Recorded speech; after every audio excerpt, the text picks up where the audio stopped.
Good evening o mapagpalang gabi po sa ating lahat. Narito na naman si Len para sa ating ika-214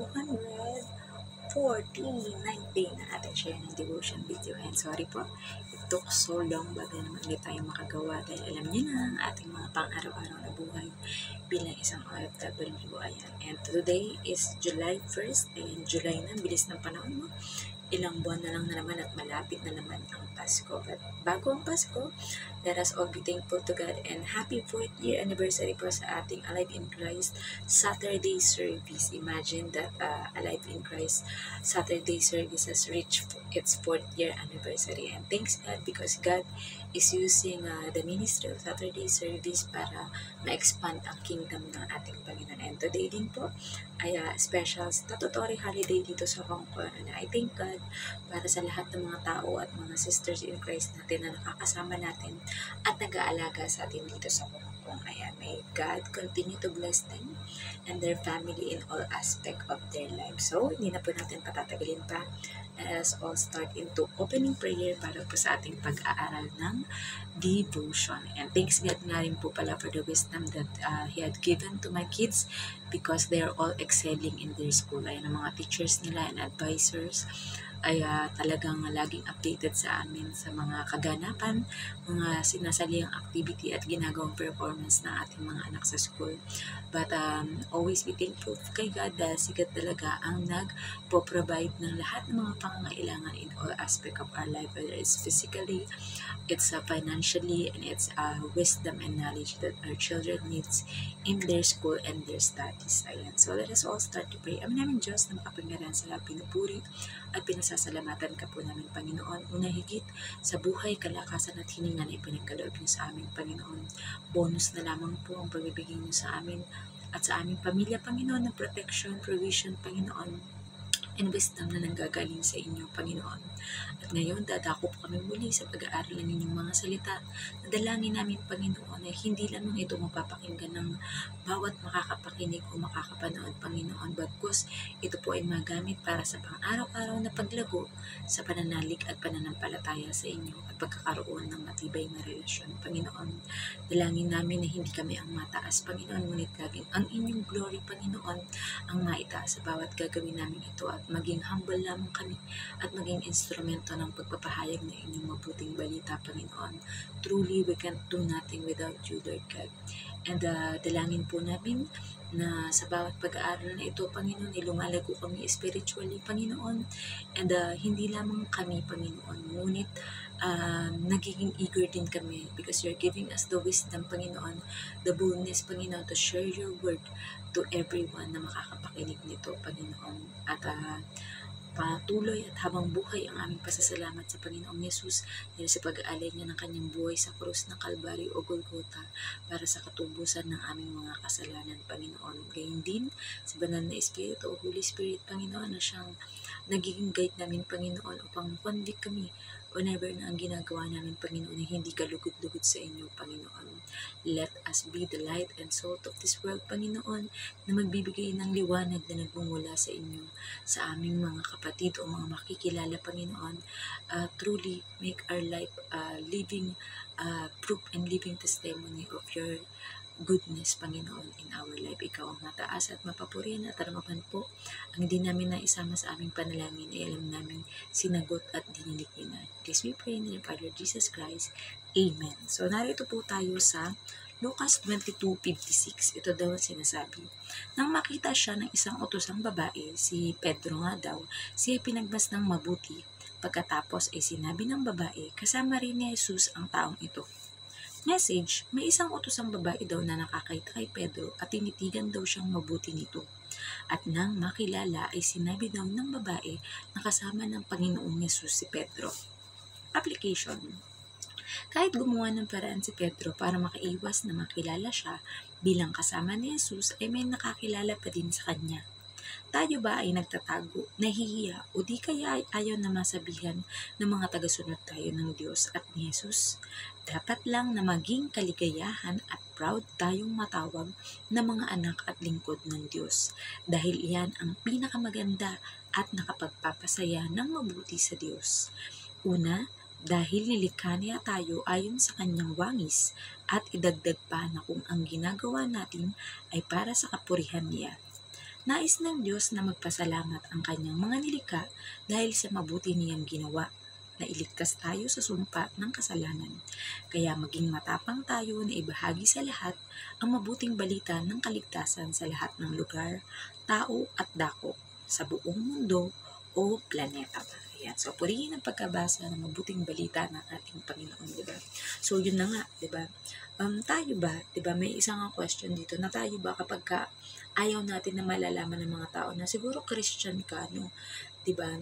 Dapat you are proud to say, yes, I am Christian, I am believer of God, and I have a intimate relationship with the Lord, di ba? Kasi may iba parang natatakot na, ay, baka mamaya i-persecute ako, or baka mamaya pagtawanan ako na kapag nalaman nila na ako ay believers or followers of Christ or our Lord God, di ba? Pero dapat, ayan, hindi kagaya sa ginawa ni Pedro dito na sa mga susunod na talata ay ating mapag-aaralan na yun nga, di ba, itatanggi ng 3 times ni Peter, si Peter ang ating Panginoong Yesus, but at the end of it, magre-repent siya sa ating Panginoon, di ba? So, yun na nga.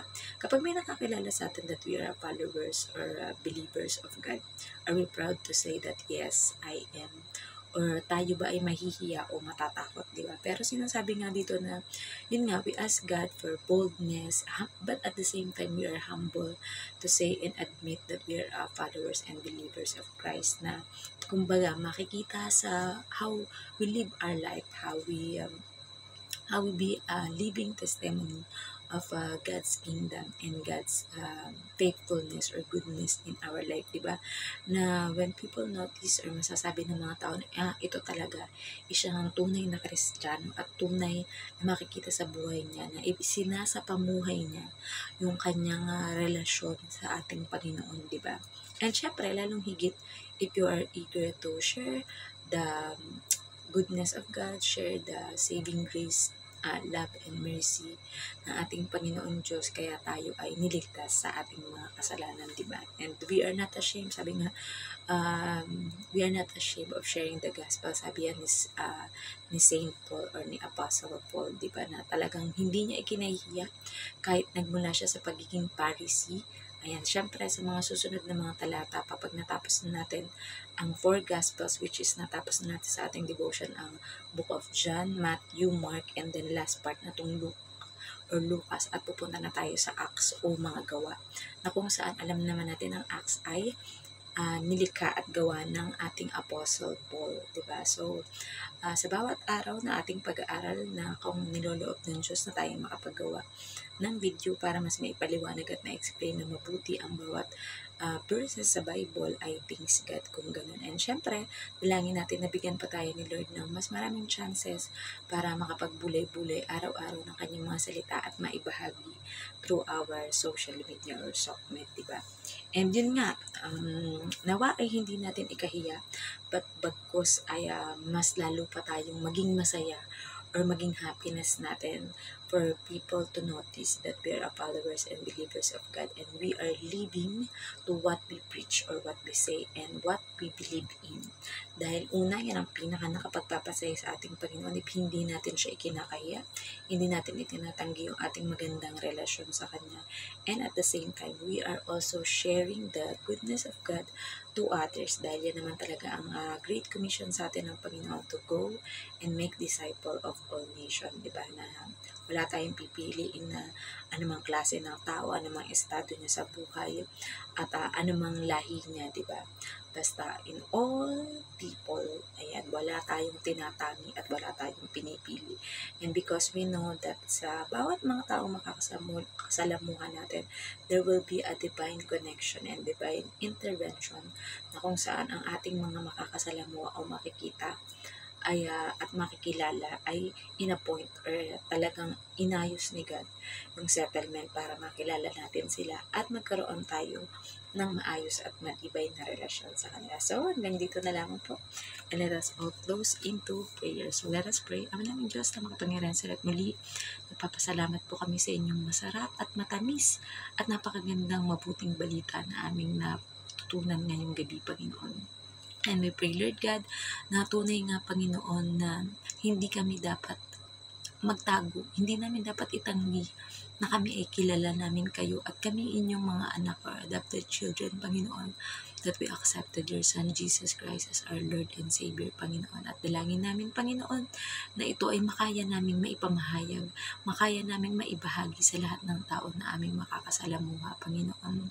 And let your light shine upon in all of us. Ganun din, Panginoon, dinadalangin namin ang lahat na may mga pinansyal na problema, whether it's sa work, Panginoon, or sa mga business o negosyo, Panginoon. We know, Lord God, that you are the God who provide, Panginoon, and everything na pangangailangan namin bago pa man namin hilingin, Panginoon, ay na-provide niyo na sa amin, Panginoon. Sino man ang mga naloko pagdating sa mga financial, Panginoon, ay makakayan niyong i-restore at ibalik ng 100-folds of blessings para sa amin, Panginoon. Ganyan din po, Panginoon, we pray, Lord God, for the healing, Panginoon, those who are sick, Panginoon, physically, mentally, emotionally, and spiritually, Panginoon, na kayo, Panginoon, na magre-restore sa health nila, magre-restore ng life kung kinakailangan, Panginoon, and kung ang kalooban or will niyo po, Lord God, ay sila ay magpahinga na eternally, Panginoon, upang makasama niyo na sa inyong kingdom, Panginoon, to comfort, Panginoon, sa mga mahal sa buhay na may iwanan ng mga taong ito, Panginoon.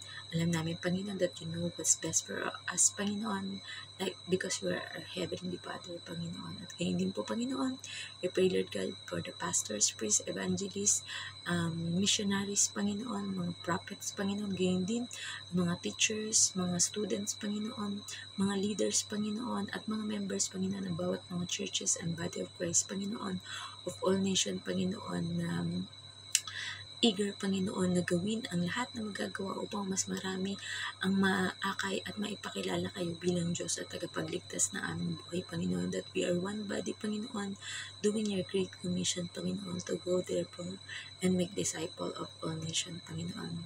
Hindi po, Panginoon, I pray, Lord God, para sa bansang ito na Hong Kong, Panginoon, ang aming mga amo, Panginoon. Salamat, Panginoon, sa mga buhay nila, Panginoon, dahil sila ang nagiging place of work namin, Panginoon, at sila ang aming mga pinaglilingkuran, Panginoon. We pray, Lord God, for the harmonious relationship sa bawat isa sa amin, Panginoon.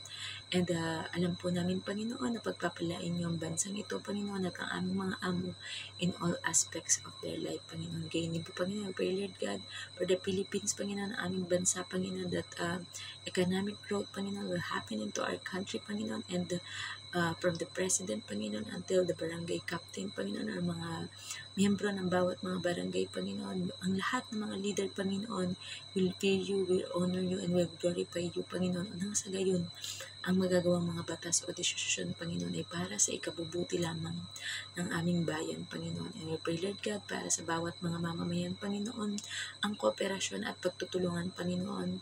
Tigilan na ang pag-aaway-away, tigilan na ang pagsisiraan, Panginoon. Bagkus, Panginoon, ay magtulungan upang mapalago ang aming bansa, Panginoon.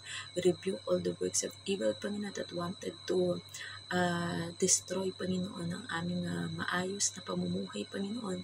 At alam namin hindi sila magtatagumpay at talunan na sila 2,000 years ago mula sa muling pagkabuhay ng Panginoong Yesus sa krus, Panginoon, upang tubusin ang aming mga kasalanan, Panginoon. Ganon din po, Lord God, we pray para sa inyong chosen nation, Panginoon, ng Israel, Panginoon, that your divine protection will be for the Israel, Panginoon, at sa lahat ng mga naroroon sa bansang iyon, Panginoon, that there will be no war in every country, Panginoon, but there will be peace and unity, forgiveness, Panginoon, and unity at pagkakaisa, Panginoon. Nang sa gayon, Panginoon, we have one goal, Panginoon, that here on earth, Panginoon, be a place of your kingdom, start of your kingdom here on earth, Panginoon.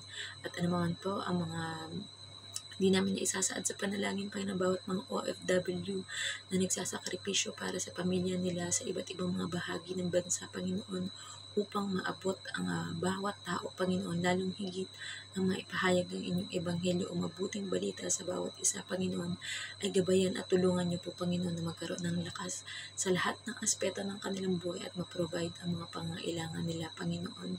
Nang sa gayon, Panginoon, ay tuluyang mangyari at maganap, Panginoon, ang paghahari at pag-spread ng inyong gospel at good news dito sa buong mundo. Muli, binabalik po namin ang matamis na papuri at pasasalamat sa tanging pangalan ng bugtong na anak na si Jesus. Amen. Good night po sa ating lahat and God bless. Bye-bye.